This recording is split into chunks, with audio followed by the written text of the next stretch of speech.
Bismillahirrahmanirrahim. Assalamualaikum warahmatullahi wabarakatuh.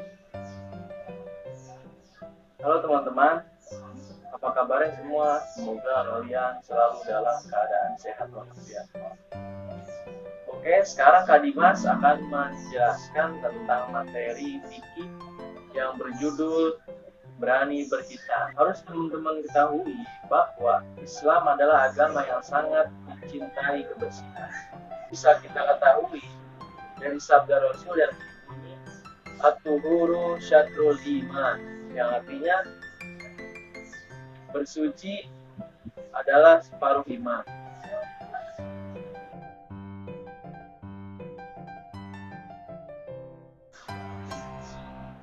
Betapa pentingnya kebersihan dalam Islam, sehingga diibaratkan separuh iman. Umat Islam diwajibkan berada dalam kondisi bersih dan suci minimal 5 kali sehari. Dan kita tahu pada setiap waktu sholat wajib. Kepedulian Islam terhadap kebersihan bisa kita lihat dari banyaknya syariat Islam yang bertujuan untuk menjaga kebersihan. Salah satu syariat tersebut adalah hitan. Nah, teman-teman pasti bertanya, apa sih itu hitan dan apa hubungannya dengan menjaga kebersihan? Jawabannya akan kita dapatkan di pembahasan kali ini. Untuk mencapai tujuan pembelajaran kali ini, ada 5 hal yang ingin kakak bahas pada materi kali ini. Yang pertama, itu sejarah pensyariatan hitan. Yang kedua, pengertian hitan. Yang ketiga, hukum pelaksanaan hitan. Yang keempat, usia pelaksanaan hitan. Dan yang terakhir, hikmah hitan.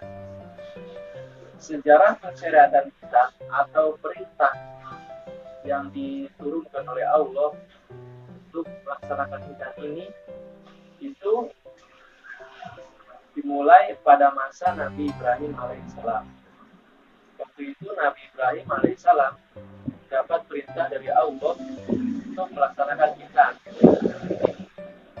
Teman-teman tahu pada umur berapa Nabi Ibrahim diperintahkan untuk melaksanakan hitan ini? Ya, Nabi Ibrahim diberi perintah untuk melaksanakan hitan pada usia 80 tahun. Kita sudah membicarakan hitan, apa itu hitan, apa penggunaannya, apa hubungannya dengan menjaga kebersihan. Sekarang kita masuk ke pengertian hitan. Hitan di Indonesia ini biasa disebut dengan istilah sunat. Secara bahasa, hitan berasal dari bahasa Arab yang artinya memotong. Adapun secara istilah, hitan adalah membuka atau memotong kulit atau kuluk yang menutupi kemaluan laki-laki yang bertujuan agar bersih dari kotoran dan suci dari najis. Dilihat dari tinjauan medis, hitan juga mempunyai banyak manfaat. Menurut para dokter, kuluk yang tidak dipotong akan menjadi sarang kuman jika dibiarkan terus-menerus. Kuman-kuman tersebut dapat menimbulkan infeksi dan peradangan yang lebih menakutkan lagi. Peradangan pada kemaluan dapat menyebabkan penyakit kanker. Dengan demikian, sebagai seorang muslim, kita tidak boleh ragu untuk melaksanakan hitan, utamanya untuk mentaati perintah Allah serta untuk menjaga kesehatan badan. Adapun untuk perempuan, taktik hitan dilaksanakan dengan memotong sedikit daging yang berada di atas kepala. Bentuknya seperti jengger ayam jantan. Yang wajib dipotong adalah kulit bagian atasnya, tanpa mencabutnya, tanpa menghilangkan semuanya. Berbeda dengan laki-laki, tujuan kita perempuan adalah untuk menjaga kesucian perempuan. Baik teman-teman, setelah mengetahui pengertian hitan, jadi apa sih hukumnya hitan? Hitan hukumnya wajib bagi laki-laki. Adapun hukum hitan bagi perempuan sunat. Rasul Shallallahu Alaihi Wasallam bersabda, "Al-fitratu khams, al-hitanu wal istihdadu wa tanful imati wa qasyu syarib wa taqlimul azwar." Artinya, fitrah itu ada 5. Yang pertama itu hitan, yang kedua mencukur bulu kemaluan, yang yang ketiga mencabut ketiak, yang keempat memotong kumis, yang kelima memotong kuku. Hadis riwayat Al-Bukhari. Dalam hadis tersebut dijelaskan tentang fitrah manusia, yaitu hitan, mencukur bulu kemaluan, mencabut bulu ketiak, memotong kumis, dan memotong kuku.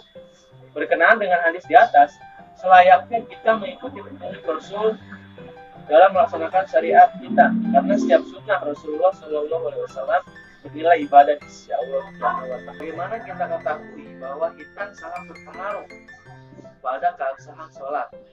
Maka dari itu, hitan wajib dilakukan ketika anak laki-laki sudah mulai diwajibkan untuk sholat. Kapan anak laki-laki diwajibkan untuk sholat? Yaitu ketika dia sudah balik.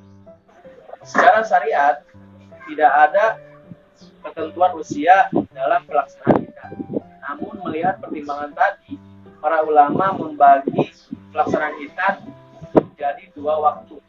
Yang pertama, waktu mustahab atau waktu sunnah, dan yang kedua, waktu wajib hitan. Waktu mustahab atau waktu sunnah yaitu hitan dilaksanakan sebelum anak laki-laki itu balik. Dan adapun waktu wajib hitan yaitu waktu ketika anak-anak itu balik. Karena pada waktu balik, anak-anak sudah mulai diwajibkan untuk sholat 5 waktu. Baik teman-teman, kita sudah sampai ke penghujung pembahasan kita, yaitu hikmah hitan. Allah Subhanahu wa Ta'ala selalu punya tujuan yang baik untuk hambanya. Begitupun untuk pensyariatan hitan ini, ada beberapa hikmah yang bisa kita ambil dari pelaksanaan hitan ini. Yang pertama itu sebagai ketaatan kita kepada Allah Subhanahu wa Ta'ala. Yang kedua sebagai ciri kita pengikut Nabi Muhammad SAW dan pelestarian syariat Nabi Ibrahim alaihissalam. Yang ketiga untuk menjaga kebersihan dan kesucian badan. Dan yang keempat itu untuk mencegah dari timbulnya berbagai macam penyakit. Dan yang terakhir sebagai ciri muslim yang baik. Baik teman-teman, terima kasih semuanya. Kita sudah sampai ke penghujung pembelajaran kita. Semoga teman-teman bisa memahami. Mohon maaf apabila ada kata-kata dari kakak yang mungkin sedikit tabu, karena perlu teman-teman ketahui bahwa ilmu itu harus disampaikan. Kurang lebihnya mohon maaf. Wassalamualaikum warahmatullahi wabarakatuh.